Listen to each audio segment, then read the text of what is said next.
We continue with the Noble Eightfold Path. We're still in the topic of the Four Noble Truths, and we are currently at the morality. So, now last week on Wednesday, I spoke about the four aspects of morality. And these four aspects beginning with number one as intention, number two as mental factors, such as metta or compassion, and so on, wholesome mental factors. And then the third one, virtue, sila, falls as a restraint. You can look at it as a restraint. There are restraint of patimokkha restraint by mindfulness, restraint by knowledge or wisdom, restraint by patience, restraint by effort. And then we have the fourth part is the non-transgression. That means you make a vow, you make a pledge, you take up your precepts. When you chant the 5 precepts, 8 precepts, and so on. So you make a vow, you undertake that precept and you do not transgress that precept. So however your virtue falls, it will fall under one of these ways. So it's just as virtue has a 4 different aspects. A 4 different aspects.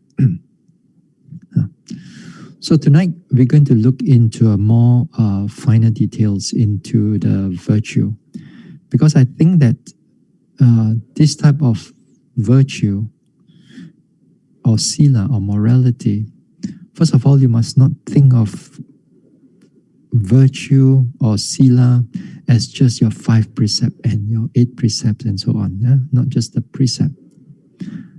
The precept here, like the 5 precepts, these are the red line that you should not cross. Because if you cross that red line, then there will be a lot of consequences, a lot of unhappy resultant that will come to you. So these are the red line. But before that, sometimes we are angry, sometimes we are a lot of craving, attachment, and so on. It may not see it as a breaking of precept, but that is also fall under virtue. We want to use the virtue to help us to iron out those rough edges. You're not necessarily like breaking a precept, but they also fall under precept. They still fall under sila, because sila here we want to smoothen the rough edges of our behavior and our speech. And that will be very important when it comes to mental cultivation. So today we'll look into it further, see what we can see. Okay. Now, first of all, we look into the characteristics. Why we call it a sila? View, focus. Okay. Now I may make it bigger a little bit so that y'all could see. Oh, too big. Now why is? Hold on. Okay.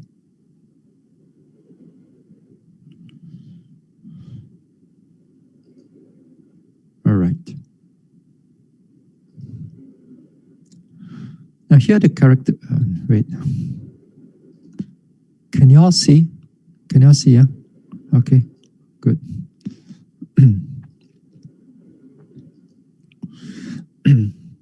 Now, first of all, we're going to look into the characteristic of sila.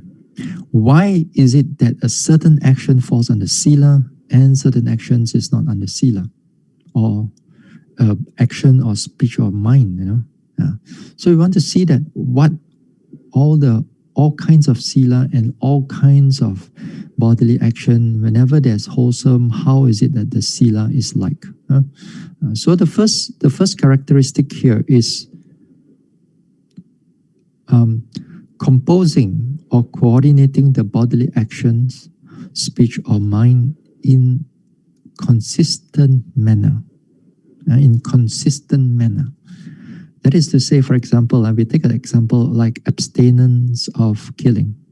When I say abstinence of killing, that means once you undertake the vow, let's say you undertake the non-transgression of non-killing, so from now onwards and in the future, the act of non-killing is upheld. In a sense that whenever you see a thing that you want to kill, but you pull your mind back, oh, I should not kill because taking up a precept, I'm taking up a vow, for example. So you want to have that consistency, the wholesome consistency. So therefore, because of its consistency and it coordinates that action of yours so that it does not kill in that sense. Or if you look into it as dana, also possible. Again, in dana that you want to offer, you want to give.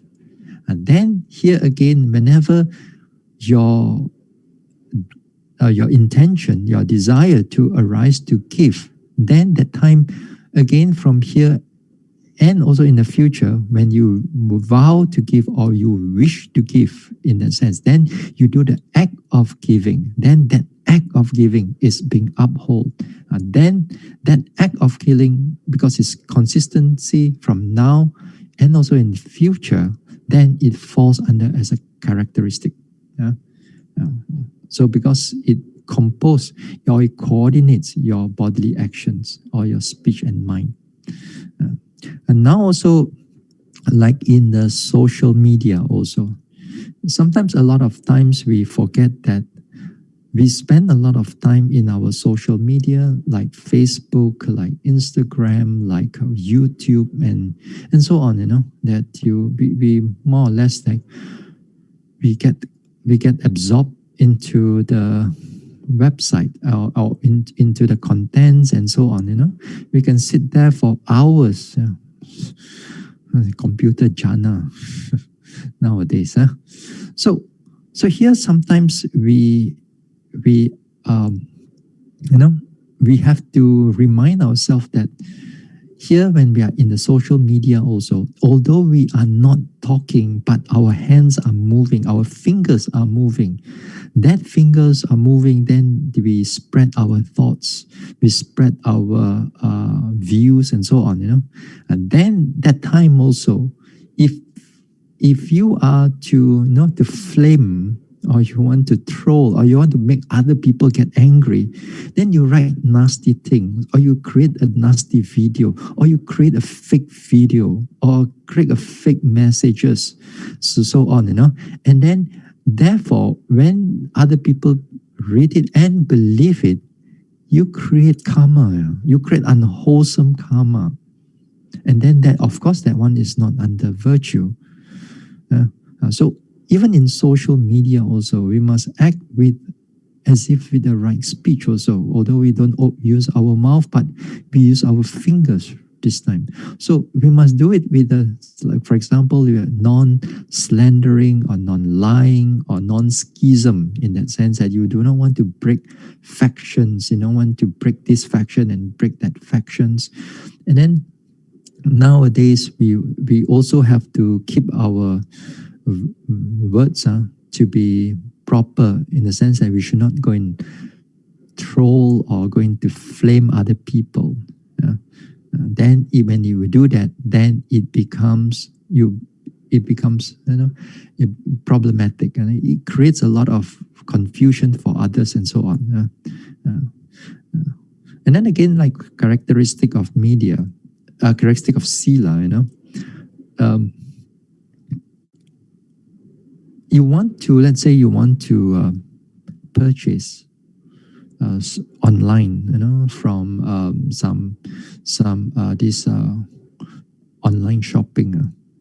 So of course, when you want to purchase that thing, what do you do usually? So you go to that particular website, and then you look for that product that you want, or you choose the product that you want.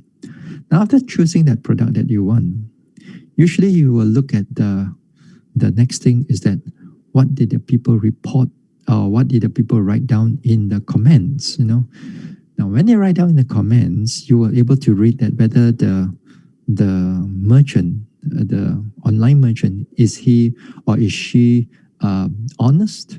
Is she able to solve some problem in an amicable manner? Of course, in the online, nothing goes perfect. It's just like even in your normal business also, nothing goes perfect. But it's a matter of how you're able to solve the problem. Now, if you see that over this merchant has been many years in the online services, and consistently he has got a very good feedback from the customers or clients, and then they like his service because his service is straightforward, very clear. What he advertises or what she advertises is what you get, and sometimes this is something that you want to look for because you put your trust in doing that purchase. So therefore, in that sense, that honesty, that straightforwardness, that clarity of the person, that is the virtue. That is the virtue, and he has been or she has been consistent in doing his business in straightforward manner, not cheating people, not try to swindle people, not to scheme the way through, not to try to get a quick buck here and there. But it's more like a very straightforward, very clear cut. And then because of that, over time, people see that his consistency in that manner, and you wish to buy from the merchant, although sometimes it may be cost slightly a little bit more, but you know that you are going to get a better service compared to others. So because of that, consistency, that is what we call consistency when they're doing a business in that sense. Then because of that, your name and your fame is being recorded nowadays in the social media. Is recorded, is being on the website that people can read. So this is the characteristics in the sense of its consistency in that manner. Then the next characteristic of sila is as a basis and foundation for wholesome mental states to arise. Okay, basis in the sense that all here, that the day I gave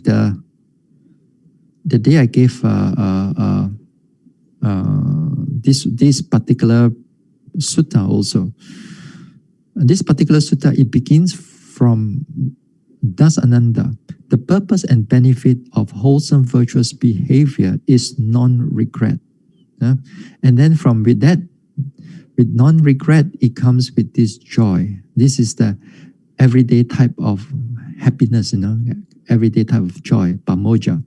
Then with the purpose and benefit of joy is rapture. When it comes to rapture, as I said, it goes into when you start to mentally develop the mind. Then the rapture, the piti is there. Then with the piti, then comes with the purpose and benefit of tranquility. Tranquility, that means the mind is free from all the hindrances of thinking and restlessness and so on. Then with that calmness, it comes with the pleasure, that means sukha, pleasant feelings. And pleasant feelings come concentration. Concentration comes into knowledge of things as they really are. That means they begin to penetrate into the true nature of things.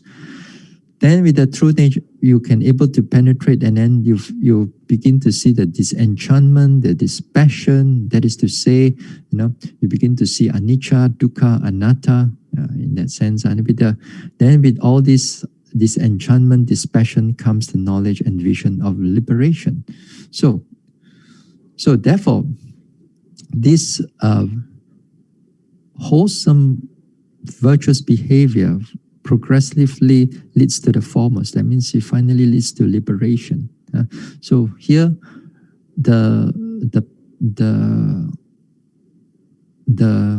morality here is for the sake of the liberation.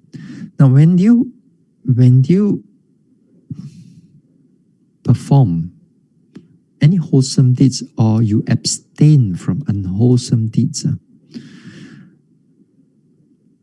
that these two will come, okay? Coordinating or composing, and then the basis for wholesome mental states, both of it will come automatically. Yeah? But what it will not come, whether you direct the virtue for liberation or not, that is optional. That is optional unless you know how to take up that option. If you do not know how to take up that option, then the sila will be for something wholesome states to arise. That means happiness and so on to arise, minus the liberation, minus the seeing things as they really are. But if you learn from the Buddha, if we learn the Dhamma and we reflect on the Dhamma and we develop the Dhamma in us, then we add another thing, is in the sense that that virtue, that morality, that sila is for the sake of liberation. So a lot of times we talk about parami and perfections. Perfection is although we have 10 perfections, but the whole principle of perfections of this parami, where you have like dana, you have sila, you have nikama, and so on.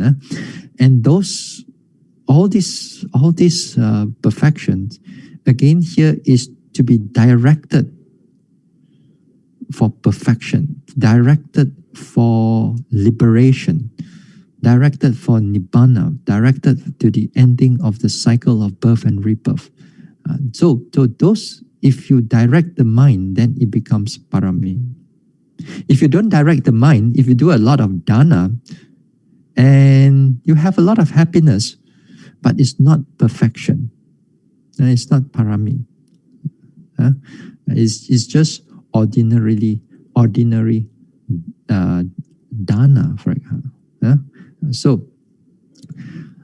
But virtue, whether it's connected with liberation or not, these first two will always come. These two, and the moment that you perform the sila, or you perform the sila, then the wholesomeness will come. So this is the two things that you have to get to know. Whichever way, however way that you do the sila. All right. Then the next thing is the function of sila. Now the function of sila here is to stop a misconduct. That means anything that is unwholesome, that you stop it. Then after that, the second one, you achieve the quality of blamelessness of the wise people. Stop misconduct, that is quite simple, that we abstain from the killing, stealing, lying, slandering, and so on. That's called stopping the misconduct. Then the second one, we need to cover a little bit more. Now the second one here is what we call blamelessness of the wise people.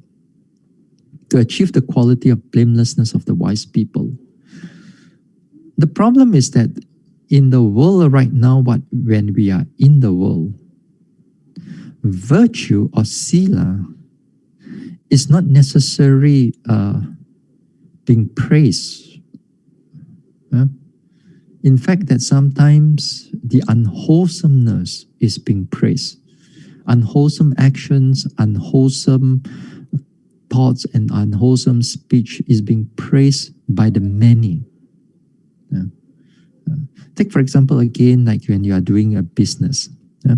You do a business, and then you cheat your way through.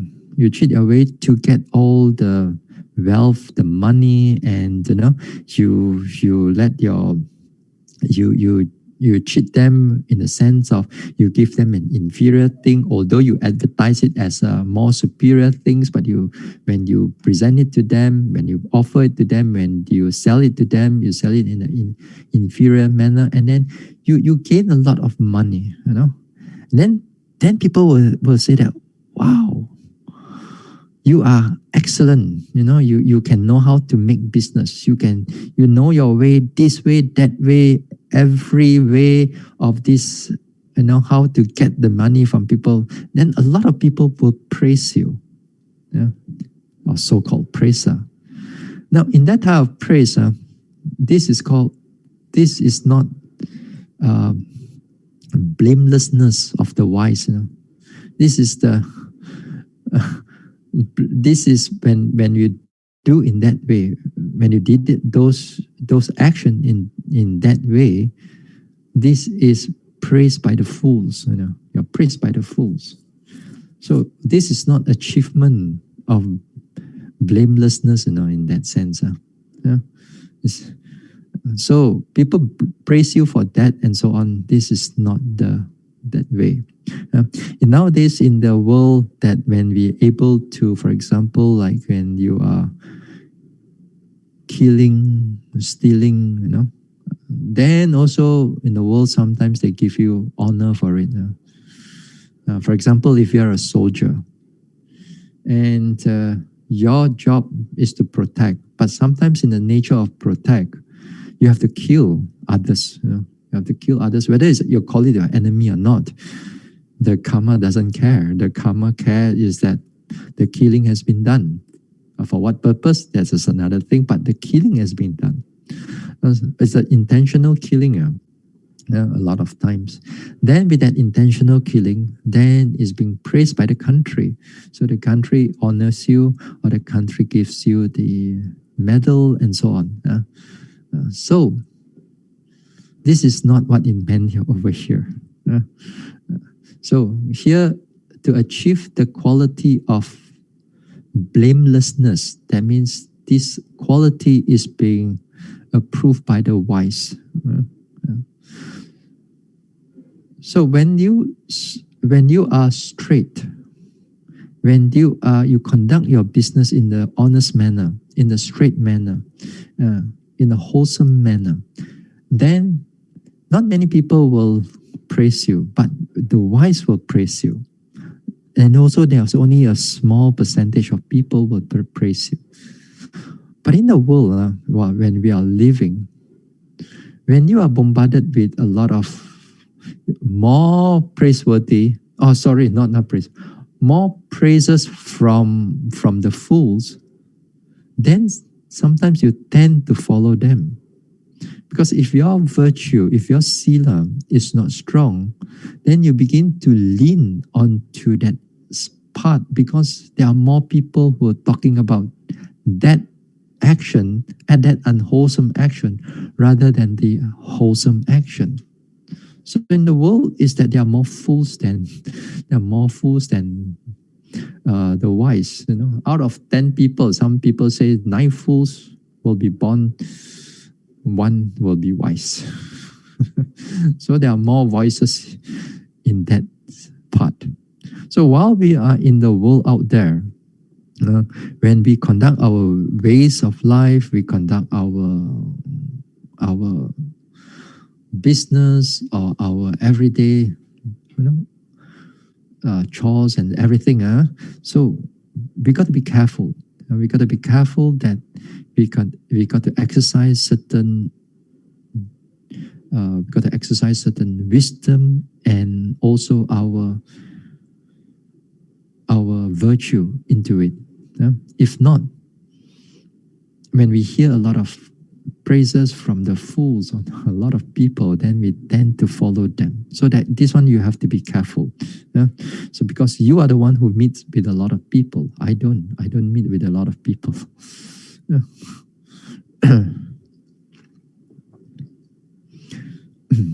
Now, so to achieve the quality of blamelessness of the wise people,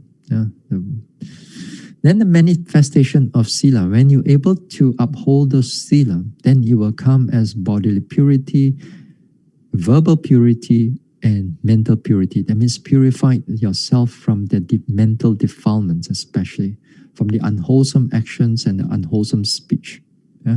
And this one, it's so important when you want to cultivate the mind. All right. The next thing we have to see also is the proximate cause. Now the proximate cause here is there's two, hiri and ottappa. Proximate cause means that what are the nearest cause for your morality to arise. Whenever you have this hiri and ottappa, moral shame or moral conscience, and ottappa, moral fear, moral dread. These two are, both of them are wholesome mental factors. They are wholesome mental factors, and they come whenever you have a wholesome mental state. Even when you are meditating,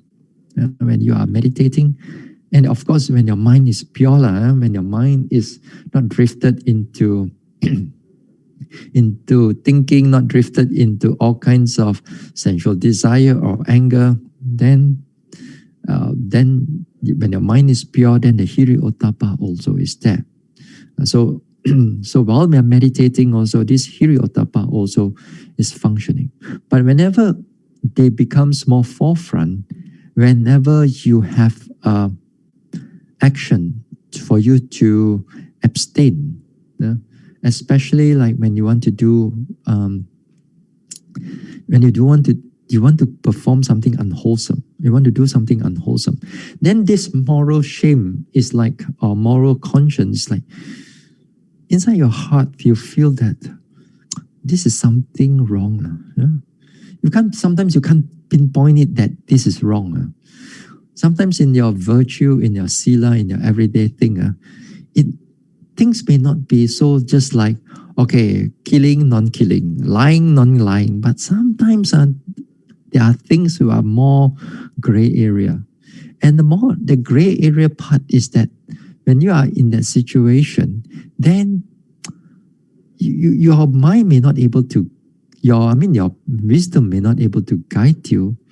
But this time you fall back into this moral conscience, and then you find that this is something wrong. You feel that it's not right. And you find that something unpleasant or something quite unwholesome in that sense. You can't pinpoint it, but you find that. So that is something like, is what we call hiri, a moral conscience. Ottappa here,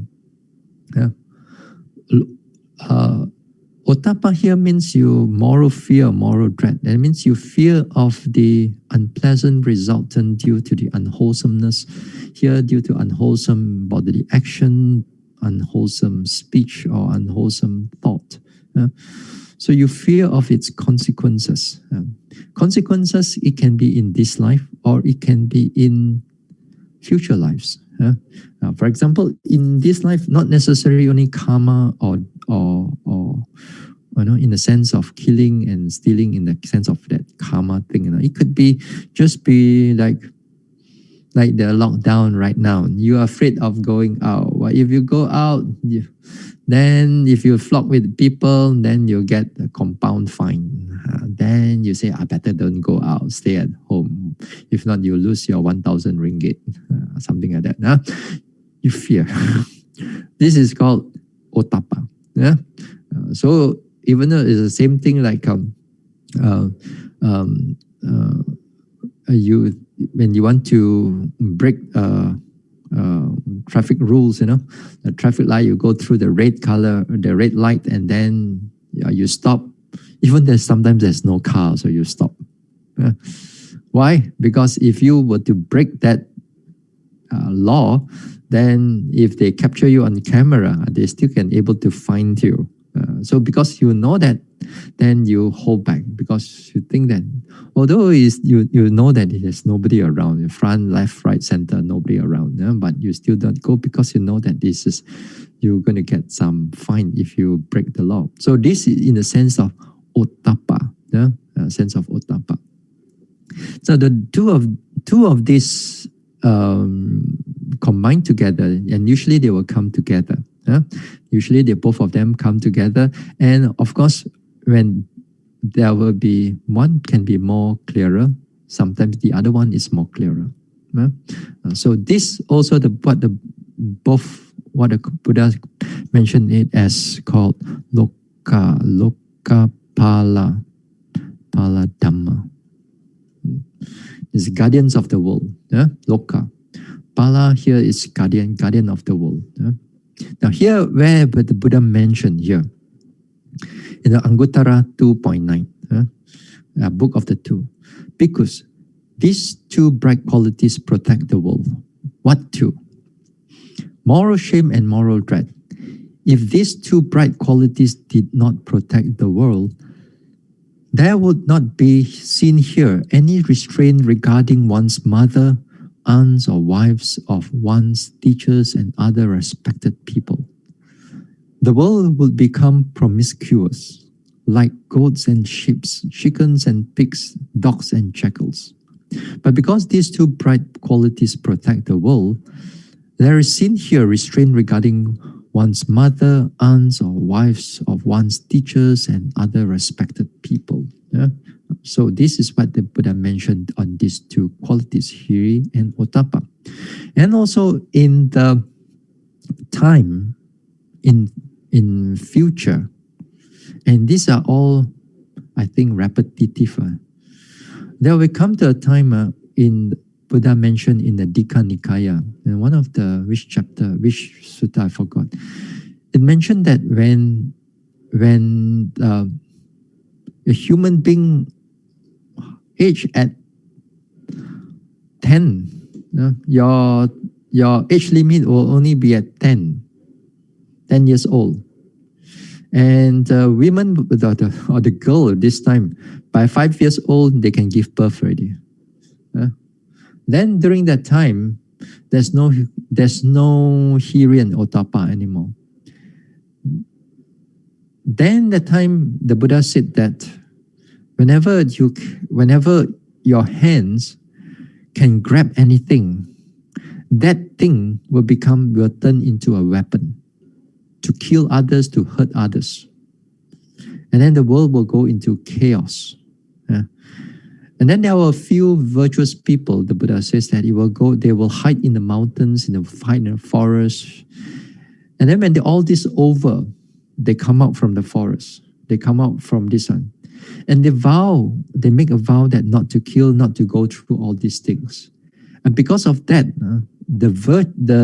because of those virtues, as mentioned by the Buddha, the lifespan of the human being will start to increase again. It will increase up to 100,000 years. The human being's lifespan will increase up to 100,000 years. That is the limit. And then with that, after that 100,000 years, then it will decline. It will decline again to 10 years old. And then things will start again. Whether it's within one cycle of Earth and whatever it is, doesn't matter. But those things will keep on going and going and going. Of course, it's a very long time. This is what the Buddha sees in the future because this has happened in the past. So, hiri ottappa. Okay? Then. So these two is most important right now. There are people right now you can see Sometimes you look at the politics, whether here or there or anywhere. Sometimes people have no conscience, no shame, no fear, no dread that they can able to become corrupt, or they can not only financially corrupt, but they can corrupt the mind of others. Yeah? They can corrupt the mind of others. They can make them into racist. They can make into sexist. They can make them into gender phobia, and then they can make them into this phobia, that phobia, and they can able to turn you. Yeah. They can like also not only this, also religious people. Sometimes they are also another this one, and then they can turn in the whole society into upside down. Yeah. So these things is happening in the world right now. But luckily, of course, there are also still people with hiri and ottappa, and therefore it is your duty, your own duty, for your own sake or for your own happiness, then you should look for people with hiri and ottappa. If you mix with these people without hiri and without ottappa, then you will fall into a lot of undesirable, unhappy, unpleasant destination, or unhappy life, or unhappy rebirth, on unpleasant rebirth, even in hell.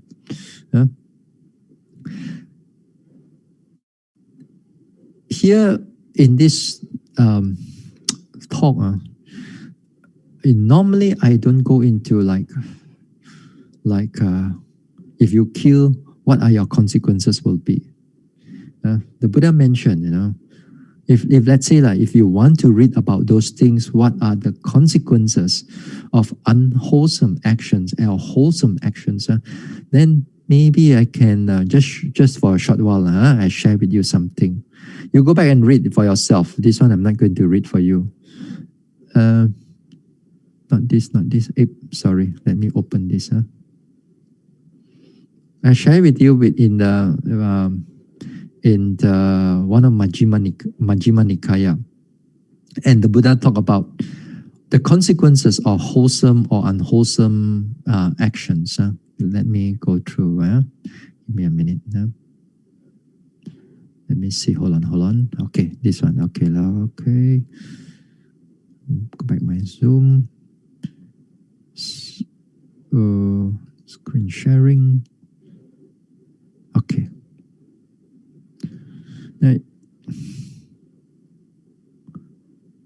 Okay. Not this one. This one. This one.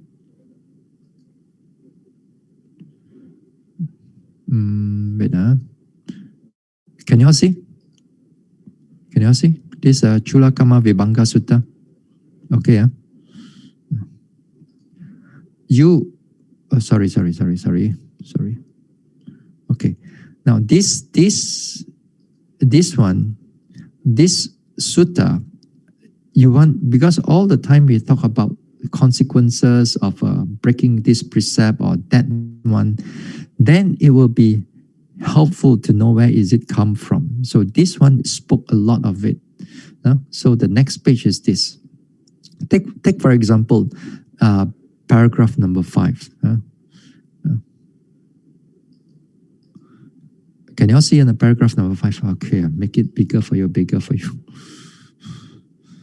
Okay. Sorry, hold on. Now, here, student, because this sutta was student of another sect and talking to the Buddha. Here, students, some man or woman kills living being and is murderous, bloody-handed, giving blows to violence, merciless to living beings. Because of performing and undertaking such action on this dissolution of the body after death, he reappears in a state of deprivation, in unhappy destination, in perdition, even in hell. But if on the dissolution of the body after death, if he does not reappear in the state of deprivation, in unhappy destination, in perdition, in hell, but instead comes back to human state, then wherever he is reborn, he is short-lived. This is the way, student, that leads to short life, namely, one kills living beings as murderers, bloody-handed, given blows and violence and merciless to living beings. So the Buddha talked about it in the opposite, why that abandoning, and then after that he talks about injuring others. What is the injuring and so on? He talks about criticizing, angry, and so on. Begrudge, jealousy. So all these things, I think that it's good for you to go and read about those things, because these things we only can trust what the Buddha says. We cannot, if we do not have the ability directly, we don't have the direct knowledge of a divine eye, that we can go into see into directly, when we able to see how beings appear and reappear, and how they, when they appear and reappear, they able to see what actions that they have done, they reappear in such a condition, whether it's happy or unhappy. So if we do not have those things, if we do not have those ability, if we do not have this abhinya, the psychic powers, or the direct knowledge, then we only can trust the Buddha. So we can, those things we trust the Buddha for. In our morality here, when we cultivate this morality, here is that we want to get out of this cycle of birth and rebirth, because they are the foundation, and you give rise to a lot of wholesome mental states, and we want to use that wholesome mental states in this very life. We get out of this samsara as best as possible, or as near as possible. We don't want to wait until the next life and so on. So here we want to cultivate for the sake of getting out of samsara, not waiting to see what are the consequences, or what are the happy destination and so on. We want to follow into, hopefully to convince you, don't just to follow into that. In any way, the next thing I want to look into it is this. Okay. Now, the next thing I want to look into it is there are many types of sila. Okay, let's look into it here. There are types of sila. Again, can you see again? Okay.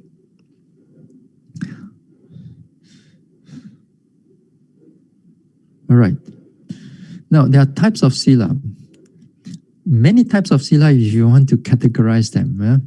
In the earlier part, when we talk about the 4 types of sila as intention, as mental factors, that when you talk about what is virtue, virtue is intention.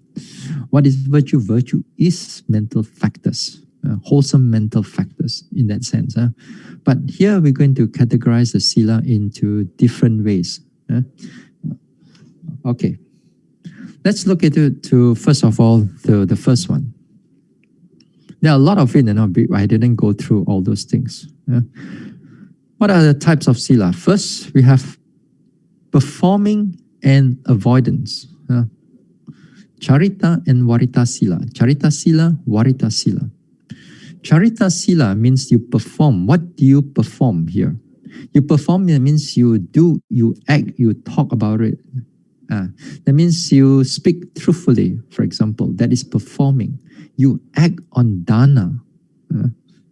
You act upon dana, and you act dana, and then you pay respect, and then you do services. You do these things. That is called performing. It falls under performing. And then it falls under avoidance. Of course, those things like you shouldn't kill, shouldn't steal, you're abstaining from stealing, all these things, that falls under avoidance. So this is very clear, right? Yeah.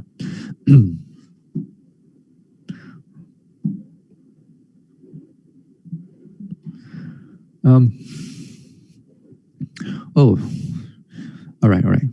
Somebody just asked me about where do I get all these things? This one, all these things. Where do you get all this? This one, if you want to read about these characteristics of sila, you go into Majjhima Nikaya. Sorry, not Majjhima. Visuddhimagga. Visuddhimagga, first chapter. Not too difficult a chapter, but they don't mention a lot of things. They don't mention a lot of examples.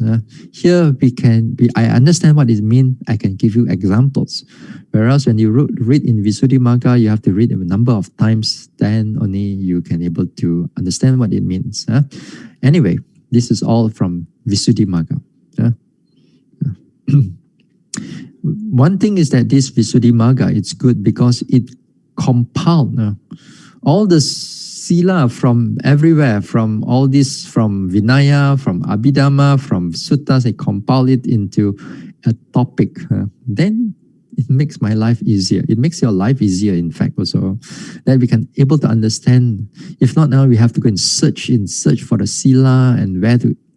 Then it's kind of like very tedious, because a lot of film is being offered in this way.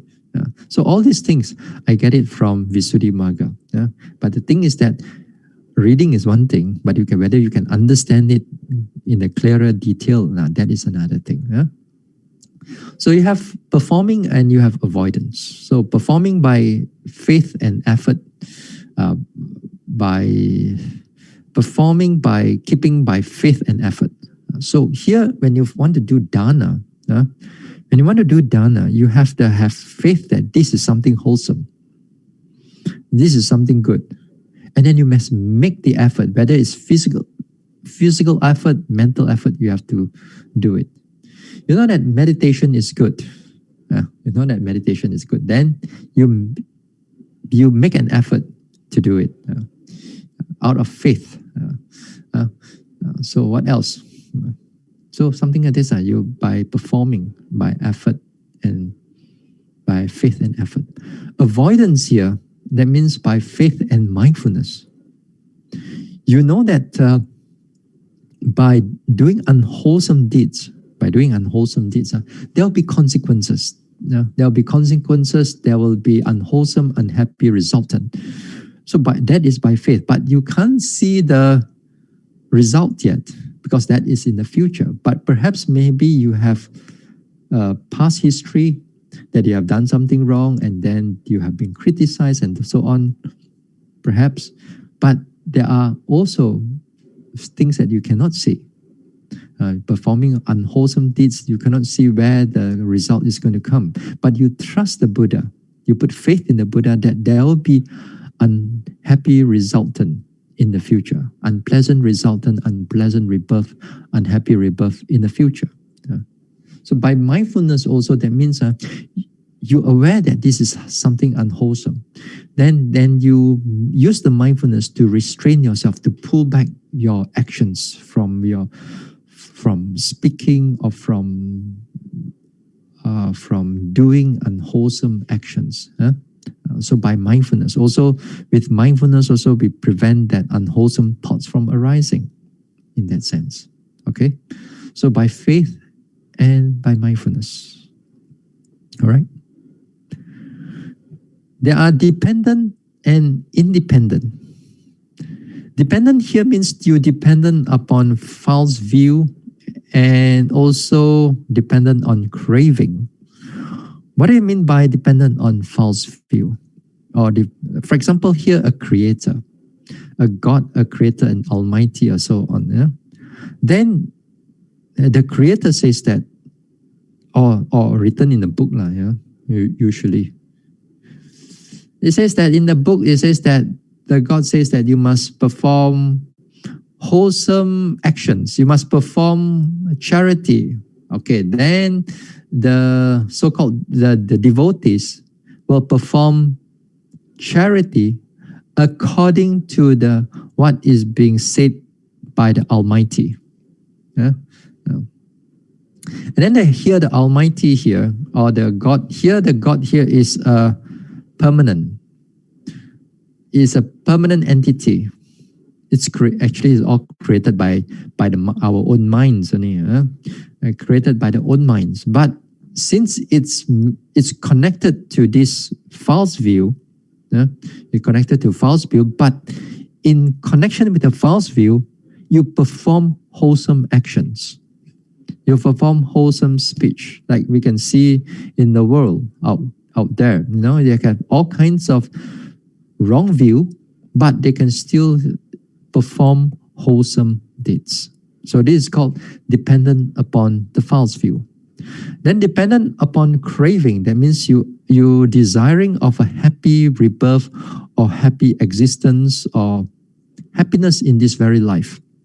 You do not want to create any trouble to people. You also give a lot. You have a lot of filial piety, for example. You have a lot of what do you call that? You have or maybe you also you have 5 precepts also, and because with that 5 precepts, you wish to reborn in the heavenly planes. And then you find that is good. So this one is called dependent upon craving. Yeah? So sometimes it can be dependent on false view and craving. Sometimes it can be dependent upon the craving only without the false view. It's possible. Okay.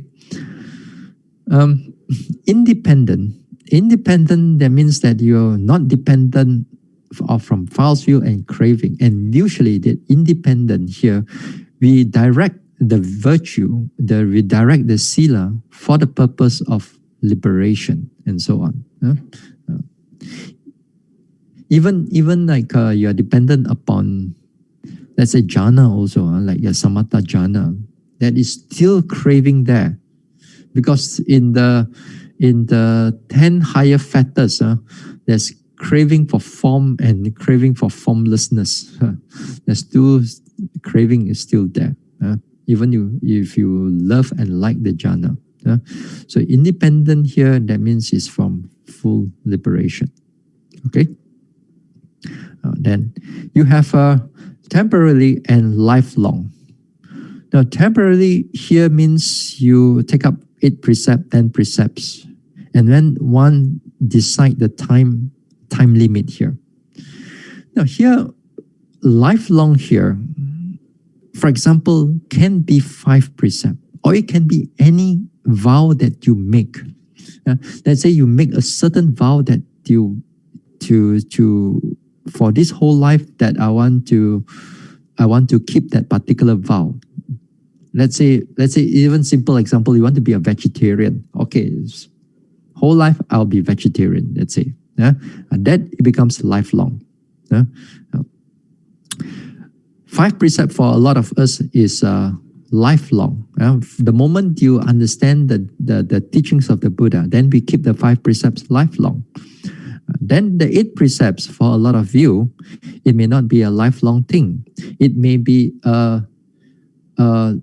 you go for a retreat. You go to a time that you spend 2 weeks or 3 weeks in the meditation centers or in a temple or in a certain place you want to practice or you want to develop, or you just want to give your service to the monastery. And then you take up the 8 precepts. Also possible. The 8 precepts or 10 precepts also, you can take it as a lifelong. And that means let's say you become a nun. And you became a nun, and you want to say, okay, I want to be a lifelong nun. So you take up these 8 precepts as lifelong. Now these 8 precepts, especially like these 8 precepts. Sometimes people thought that these 8 precepts you must keep it while you are in a retreat and so on. Actually, not necessary. These 8 precepts, you can keep it within an hour or 2 hours or 3 hours or 4 hours or 5 hours. Perfectly so. No problem at all, Here, sometimes when we conduct a retreat, what happened within this? Some people who take up 8 precepts, there are some people who take up 5 precepts, because they are sitting in the group of together, in that sense. So when the monk is giving the 8 precepts, then when it comes to the 3rd precepts, instead of kamesu, it's the other one. Veramani, Abramacharya Veramani Sikapadam Samadhiyami. This, when you come to the 3rd precepts, then the chanting becomes softened. 1st precept, 2nd precept, very loud. Panadipata Veramani, very loud. 2nd precept also very loud. Then 3rd precept very soft. Only the people with the 8th precept they chant. Then the 5th precept they don't chant. Then after that, the 4th precept was so loud again. Then the 5th precept was so loud again. Then come to the 6th precept was so soft. 7th precept soft. 8th precept soft. Then after that, the monk usually will give the idang me punyang, idang me silang. That one also become loud again. You know what happened here? Sometimes people with the 5 precepts, they thought that while the monk is giving the 5 precepts, while the monk is giving the 8 precepts, I should not take the 8 precept because I'm only 5 precepts. After I take the 8 precepts, then I cannot get to eat my food, or whatever they're thinking, So next time, so happen if you come to this type of crowd now, if you have come to this type of crowd and you are in the crowd with those 5 precepts and you are taking 5 precepts, next time you can take 8 precepts, no problem, even for the Dhamma talk, for the duration of the Dhamma talk. And it's perfectly all right. Say the duration of the Dhamma talk is like 1.5 hours. So you can make a determination. Okay, for 1.5 hours, I'll take this 8 precept. Whether before you come in for the talk, let's say you just had your dinner. You just had your dinner, and they say, oh, just now I had my dinner, cannot take 8 precepts already. Your 8 precept doesn't depend on your dinner. Sometimes a lot of time people misunderstood, So next time, when the monk is taking the giving 8 precepts, you take up also is perfectly all right. Since 8 precepts is more merits for you. After that you give up and you know that you're taking up 5 precepts again. So next time, the whole hall is everybody can chant the 8 precepts. Don't worry about one getting louder and then one after soft and then loud again. All this thing because of misconception, misunderstanding about what is temporary and what is lifelong here. So temporary can be very short, Even these temporarily monks, and we call them the Akantuka monks, Akantuka monks, they're temporary monks. And there are people like in Burma, especially like in the April when it comes to their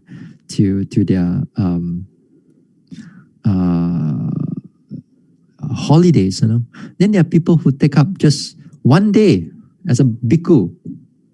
Some take up 1 week as a bhikkhu. Some take up 2 weeks as a bhikkhu. Also the same thing.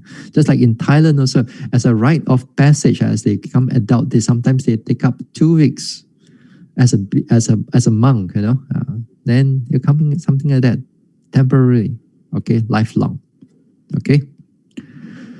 Then you have limited, unlimited. Limited by fame, gains, relative, and wealth, and etc. Again, here when you have your morality is out of fame, out of gain. For example, you offer something You offer something to the monk, let's say, or you offer something to the deva, you offer a bowl of rice, or you offer the food, during the festivals, you offer food, or you offer the deva, angkong popi popi, kalau lang ping an khoai long, wow, man tan lui tan ka che lang po. Then you want wealth, you want this and you want that, So that is all. Your virtue is limited. So you, out of fame, out of gains, out of name, sometimes you do dana. Hey, I give you this dana. Make sure you put a plaque for me and put that in the wall. So I want, next time I come, I want to see my name there. Okay. Name and fame. So sometimes, like a politician also, they give to the poor, but then they also invite the reporters or journalists. Come and to take some photos to write about it. See how good the politician is, out of fame, out of name, and so on, right? This is called limited. Although the offering is still wholesome, it's commendable, but it's connected still with this fame gain. Of course, behind it is all craving, attachment, greed. So unlimited here is not limited by all these type of things. So unlimited here. So that is wonderful. And again, here we have mundane and supramundane. Just like when we begin to talk about the Noble Eightfold Path, we have mundane and supramundane. Mundane here means subject to taints. That means it brings happiness in the future. It gives you to rebirth also, and also is a prerequisite for your liberation. So while you are here right now and you have not liberated, you have not attained the path and fruition yet, then all your morality is still fall under mundane. That means it still give rise to your happy rebirth. Well, you're still in samsara after all, And then when you're supramundane, it's not subjected to taints, not with path and fruit.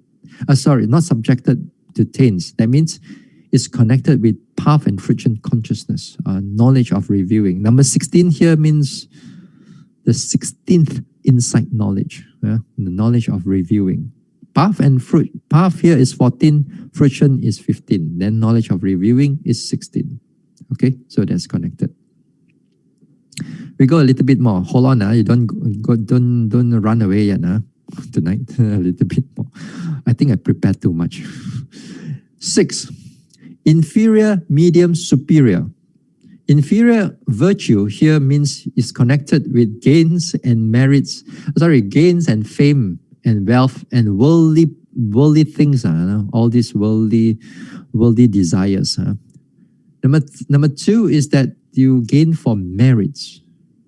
Now this is where the people, like especially in the Buddhist community, okay, they go in dana, this one. Bhante, I offer this so that I gain a lot of merits, and with these merits, I can able to be happy, reborn in the better planes of existence. When they understand it as karma and its effect, it's perfectly all right. But still the taints are there. Still, it tainted by merits in that sense. Superior here means that the virtue is practiced for the state of liberation. Again here, inferior, superior. Inferior again, you have for the purpose of continual existence. Medium here means you want to practice for yourself, with liberation for yourself. And superior, you want to practice for yourself and other beings. That means, like, for example, like the Bodhisattva. So practice for liberation of oneself. All right. Nowadays also, there's a lot of people who wants to practice for the sake of others also. Okay. Whether that is fall under superior or not, I'm not very sure. But what I'm sure is that, like Bodhisattva, they want to practice it for this one. Number 7, diminution, lessening here, stagnation, distinction, penetration. Here, the first one is like What is diminution means is lessening. This is actually not really a virtue, in the sense that you are doing a lot of unwholesome actions, unwholesome speech. That means you mix with the fool, your senses are unguarded, your wrong thoughts. Therefore, it goes into lessening and it goes into diminishing and so on, the virtue. Stagnation, that means your virtue or your precepts are stagnation because you are just being satisfied with your 5 precepts. You're satisfied just for the happiness of everyday life and the next. For example, you may not be a Buddhist. You may be a person. You have compassion for the everyday, for the people. You want to do charity. You don't want to lie to others and so on. There are people who have those habits, manners in that sense. But they are satisfied in that way. They're happy in that way. To ask them to do more than that, to develop further, to refine the virtue, I think enough already lah. Stagnate like that. I just want to be like that. Stagnation. Distinction here. That means you strive for calmness and concentration. Distinction means your virtue, you practice virtue because you want that jhana. You want that calmness, you want that concentration and so on. But you do not want liberation yet.